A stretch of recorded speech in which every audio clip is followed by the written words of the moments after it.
Hi, welcome to this little overview of my E63 AMG that is for sale. It's a 2007 New Zealand new model, silver, full service history, and it's got the panoramic roof as well, which is a nice little touch. So two sunroofs, the front one that opens and then the rear one that does not. It is just freshly serviced, just picked it up out the garage, so full oil change and filter. It's got a full service history, no issues outstanding, and it is just done 111,000 kilometers, which, yeah, it's pretty low all in all given the year of the car. The next service is due in 15,000 Ks, and that's a service C.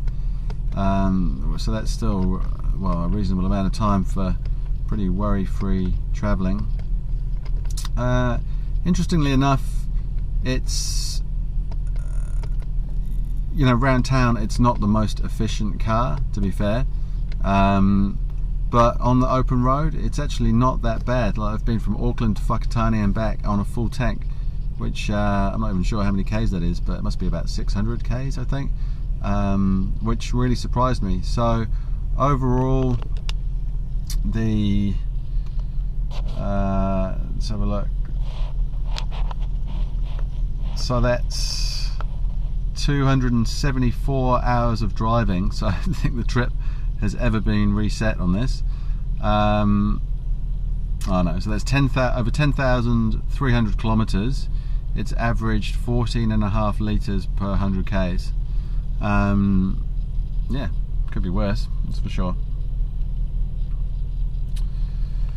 So it's the pretty standard E63 full leather with Alcantara inserts on the seats, really comfy back passenger seats, folding headrests at the back, like I was saying, the full dual panoramic sunroof. Does have the auto tinting rear view mirror as well. It's got full NZ navigation. This one doesn't have Bluetooth, but you can get it with the little thing that sits in here, the little Bluetooth adapter. I just haven't bothered, I just use my iPhone headset. So it's got 3 driving modes which you select from here. So manual, comfort and standard. So comfort is just slightly lower rev gear changes. Standard is more high rev, more aggressive gear changes as well. So comfort is if you take driving your family around. Standard is if you want to have a little bit of fun. Manual, obviously, if you want to drive manual. You can still override the gearbox changes with the paddles that are up here. And it's pretty responsive given it's 2007. It's actually pretty responsive and a good gearbox.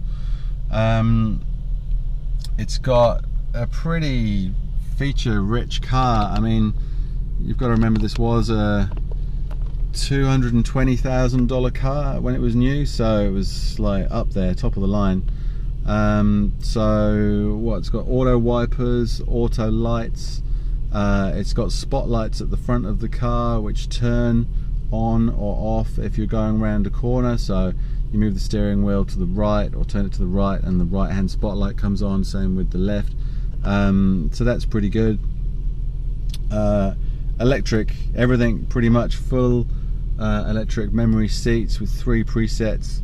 It's got lumbar support, it's got the sides of the chairs expand in and out with air, just to keep you locked in position. Electronic headrests up and down. It's got reversing dipping mirror on the passenger side, so when you clip it into reverse, the mirror drops down. It's got heated 3-stage heated passenger seats as well, which is really great for the winter months.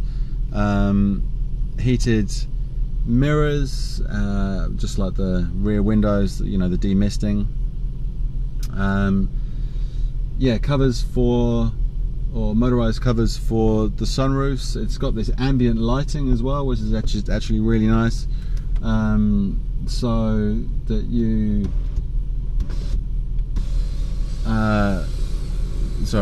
ambient lighting, so that you can change the ambient light at night time, so you can actually raise it up a little bit.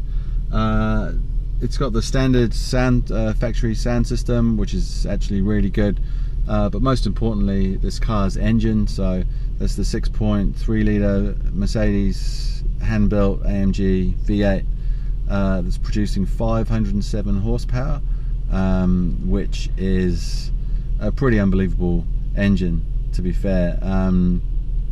Completely tame, and yeah, just easy round town, you know. It's just, you're barely ticking over, but then when you want to press on and really give it some, the engine just comes alive, and it's really something else. You feel every one of those 507 horses that are trying to escape. So it's got traction control as well, that obviously you can turn off. I would not recommend turning it off ever, pretty much, unless you really know what you're doing, because you're just going to end up in a whole world of pain and in a bush somewhere, I think. It's got cruise control that you set from the little knobs on the steering wheel. It's got like auto sensing wipers, motorized steering wheel adjustment as well, so forward, back, up, down, which is pretty good. What else? Auto lights. I can't remember. I don't really think of anything else that I should mention. So we'll just look at the exterior of the car, and yeah, just have a look at it from the outside. Then we'll just do a little more in-depth interior as well.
So that's a look at the outside of the car. Just getting back to the interior. So a couple of things. So it does have parking sensors at the front and the rear. It's like multi-stage, so rather than having a display on the LCD, it's got the standard kind of Mercedes 5 or 6 LEDs, I think. So 4 of them are amber, and then 2 that are red. So the first red is kind of like stop and you're close, and second red is, you know, you're really close, but you're not actually really close. but they work really well. They're really sensitive. They go all the way around the edges of the car as well. It's not just directly in front, which is good. The other thing is that this has got keyless start, so you can just use the key, the standard ignition, although there's no kind of key metal bit on it, and put it in to start, or you can use the push to start. So as long as you're in the proximity of or close enough to the key to the sensor, it's just got a little start stop button on top of the gear stick here, so as long as your foot is on the brake, and there you go, you are started. So that's a pretty cool or very handy feature as well, not having to use your key, because that can just get a pain in the ass. Like super solid doors as well. You can hear that, but it's clunk. It's good, solid, German engineering. When you close the doors as well, the steering wheel drops down and back into the position that you set it to. So yeah, when you pull the or stop the engine actually and open the door, the steering wheel retracts back to its fully retracted position, so that gives you a bit of space to get in or maneuver yourself into the car as well, because it is quite low, the car, when it's in its lowered position. So just on that, it does have variable ride suspension height. So these are the buttons here where you adjust the ride height and parking sensors and suspension settings as well. So this button here raises the car. I'm not sure by how much, but it's quite a considerable amount. I'd say it's probably like 50 mil, I'd guess, but it actually really helps because the car is quite low, especially the front spoiler and the general ride height. As if you're going over any very large speed bumps, or you're trying to enter or exit a quite steep driveway, that's really handy. Like, I use it all the time on my driveway at home. This one here lets you select between 3 suspension modes, so you just push it like this. Standard is with the lights off, which is comfort, and it'll tell you that up here. Then you push it once and it goes into Sports 1 and Sports 2. I'm not entirely sure what the differences are, but I just imagine it's the stiffness of the springs. I normally just keep it in 1 because comfort is pretty soft, so that's good if you're just doing like motorway journeys, I suppose, and you're not pushing it. But as soon as you want to just get a bit of agility out of the car, then you put it in the first mode because it just stiffens everything up. You know, it's a big car as well, so there's a bit of weight behind it, so it does need quite stiff dampers to cope with that. This button here just turns the parking sensors on and off. Again, I'm not entirely sure why you would want to do that, but you can do. So here, just got heated seating for the driver and the passenger, drop the rear headrests, emergency indicators, central locking on and off. So it does have auto locking doors. When you pull away, the doors do lock, so it can get a little bit confusing sometimes with people trying to let your friends into the car if you're picking them up. But yeah, just need to hit that button there. That is the traction control off, and I highly recommend never doing that at all. This is the stereo here, standard kind of Mercedes stereo. The air conditioning up here, so dual zone, well, it's actually got quad zone climate control, I think, because you've got individual control here for the front, and then it's got climate control in the rear as well. So just in the back of the, see this, but in the back of this here, you've got control of the temperature and the vents. So it must be quad-way, 4-way climate control, I suppose. Just like the general finish of the interior is really high spec. The doors, the seats are really comfortable. The door linings have got like this kind of puffy kind of leather on it, which is just really comfortable. Just really nice finishing and materials all over the car, as you'd expect, I suppose. If you were going to pay 220 grand for one of these back in the day, you would want a pretty highly spec car, I suppose.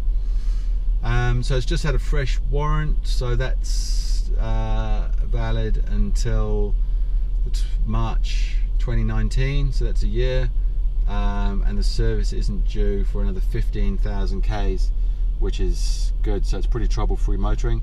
Big plus on this is that it's had the brake discs and rotors replaced about a year ago at a cost of $8,000. So I've got full invoices and receipts for that. So that's a big thing that you need to watch out for on these E63s if you are buying an import, is that the status of the brakes and discs, because it's a very expensive exercise if they need doing whilst you own it, which this one does not. So this should be good for another 100,000 Ks on those. So again, trouble-free motoring. This car, like, literally just picked it up from the garage, from the service, and yeah, no problems with it at all, which is, yeah, makes me happy. So the general driving experience is good. It's a solid, you know, German Autobahn killing machine. I won't run through the features of this multifunction display, besides to say it's pretty extensive as to, yeah, the information that's on there. I generally just drive it with the speed shown digitally. So it's got the external temperature there, so we're setting at 25.5 degrees in drive mode, 111,000 Ks, and we're in standard, which is the fastest mode that you can get. With the with the parking brake, it's this pedal down here, so it's foot operated, so you push it down to click it in, and then there's a release handle over here just to get out of it. The seat adjustment buttons are here, and the same on the passenger side. So I'm not sure if this is going to pick up or not, but we will see.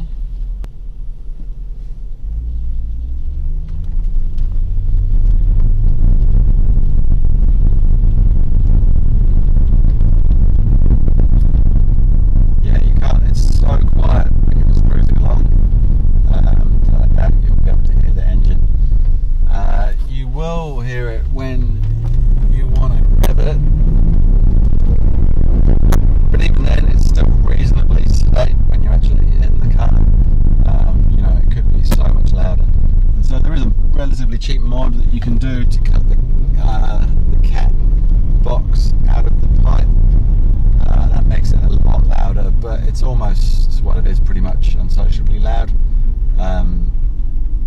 And I think you'd probably ruin the resale value of the car as well, because if you wanted to sell this to anyone that's not hooning, then you might struggle a little bit. As it is, it's perfectly loud enough, and when you are pushing on and giving it a bit of gas, that's when it really does open up, and the noise. So yeah, I'm not really sure how well that came out on camera, but yeah, you can definitely hear it from inside the cabin. I'm not sure what the 0 to 100 is. I'm pretty sure it's sub 5 seconds, which wouldn't surprise me, because this thing is just an absolute weapon. So yeah, it really wouldn't surprise me if that was the case.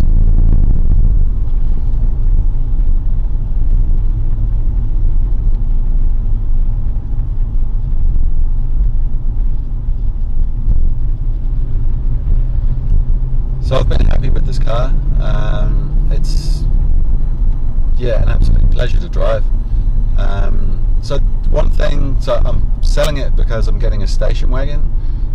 It's just a little bit more practical for kind of the things that I'm doing in my life at the moment.